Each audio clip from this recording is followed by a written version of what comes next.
নমস্কার বন্ধুরা, কেমন আছেন সবাই? আশা করছি সবাই খুব ভালো আছেন। রান্নাবান্না অ্যান্ড ব্লগ চ্যানেল থেকে সবাইকেই স্বাগতম। আজকে আবার নতুন ধরনের একটা রেসিপি নিয়ে হাজির হয়ে গেলাম। আজকের রেসিপি আমার ল্যাংচা। আশা করছি রেসিপিটা আপনাদের কাছে ভালো লাগবে। দেখুন তাহলে আমি কিভাবে ল্যাংচা তৈরি করি। 1 কাপ গুঁড়ো দুধ আর 1 কাপ আটা দিয়ে কিভাবে ল্যাংচা তৈরি করতে হয় এই রেসিপিটাই আপনাদের সাথে শেয়ার করব। দেখুন তাহলে প্রথমেই আমি নিয়ে নিলাম 1 কাপ আটা, নিয়ে নিচ্ছি 1 কাপ গুঁড়ো দুধ, দিয়ে দিচ্ছি 1 চামচের 4 ভাগের 1 ভাগ বেকিং সোডা, 1 চিমটি মতো বেকিং সোডা দিয়ে দিলাম, আর দিয়ে দিচ্ছি 2 চামচ মতো ঘি, ছোট চামচের 2 চামচ মতো ঘি দিয়ে দিলাম। সমস্ত উপকরণগুলো হাতের সাহায্যে এইভাবে একটু ঘষে ঘষে মিশিয়ে নেব।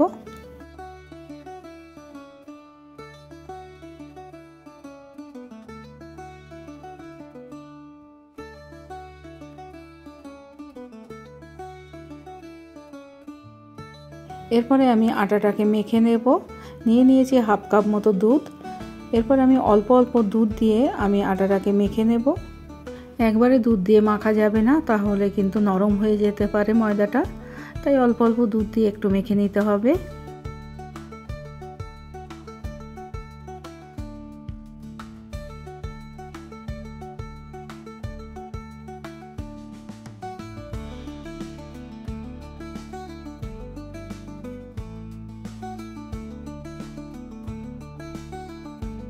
অল্প একটু দুধ লেগেছে, বাকি দুধটা রয়ে গেছে। দুধটা আমি পরে কাজে লাগাবো। আটাটা আমি মেখে নিলাম, এরপরে ঢেকে রেখে দেব।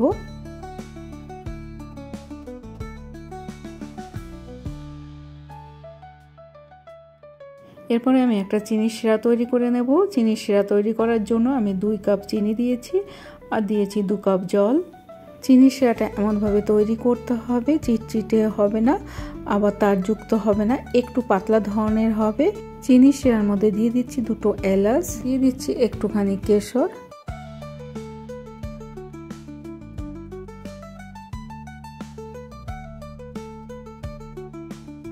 দেখুন চিনির শিরাটা আমার তৈরি করা হয়ে গেছে। দেখেই বুঝতে পারছেন চিনির শিরাটা একটু পাতলা মতো হয়েছে।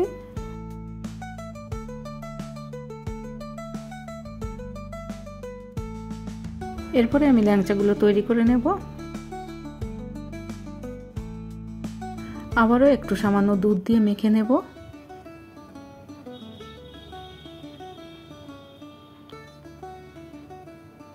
এরপর আমি ছোট ছোট লেচি কেটে নেব।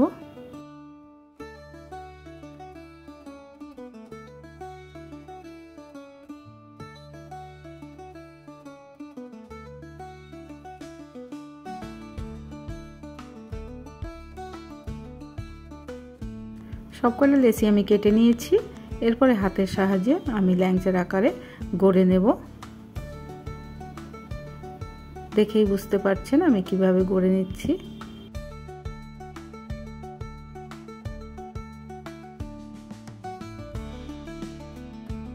সবকটা ল্যাংচা আমি তৈরি করে নিয়েছি। অন্যদিকে আমি কড়াইতে তেল বসিয়ে দিয়েছি। তেলটা একটু গরম হলেই আমি ল্যাংচাগুলো ভেজে নেব। ল্যাংচাগুলো ভাজার আগে তেলটা একটু গরম করে নিতে হবে, আর লো ফ্লেমে কিন্তু ল্যাংচাগুলো ভাজতে হবে। খুব হাই ফ্লেমে কিন্তু ল্যাংচা ভাজলে কিন্তু পুড়ে যেতে পারে, তাই লো ফ্লেমে ল্যাংচাগুলো একটু ভেজে নিতে হবে।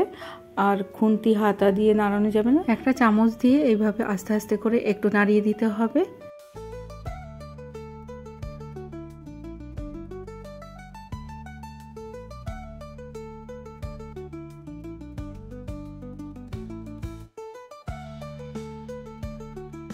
প্রথম ব্যাচের ল্যাংচাগুলো আমি ভেজে নিয়েছি, তুলে নিচ্ছি। এরপরে আমি যে চিনির শিরাটা করে রেখেছিলাম সেই চিনির শিরার মধ্যে আমি ল্যাংচাগুলো দিয়ে দেব। ল্যাংচাগুলো দেওয়ার সময় চিনির শিরাটা কিন্তু একটু গরম থাকতে হবে, আর ল্যাংচাগুলোও গরম থাকবে, এতে করে খুব ভালো ভিজবে। এরপরে আমি গ্যাসের চুলাটা বন্ধ করে দেব। কিছুক্ষণ তেলটাকে একটু ঠান্ডা করে নেব। তারপরে আমি দ্বিতীয় ব্যাচের ল্যাংচাগুলো ভেজে নেব। তেলটা যদি বেশি গরম থাকে তাহলে ল্যাংচা দেওয়ার সাথে সাথেই কিন্তু পুড়ে যেতে পারে, সেই জন্য তেলটা একটু ঠান্ডা করে নিতে হবে। তারপরে গ্যাসের চুলোটা অন করে দিতে হবে, এতে করে ল্যাংচাগুলো পুড়ে যাওয়ার ভয় থাকবে না।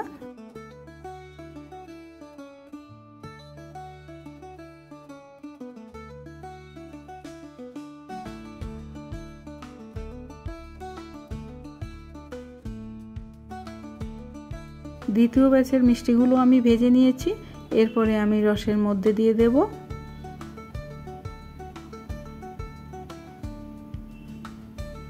দেখুন কি সুন্দর হয়েছে ল্যাংচাগুলো।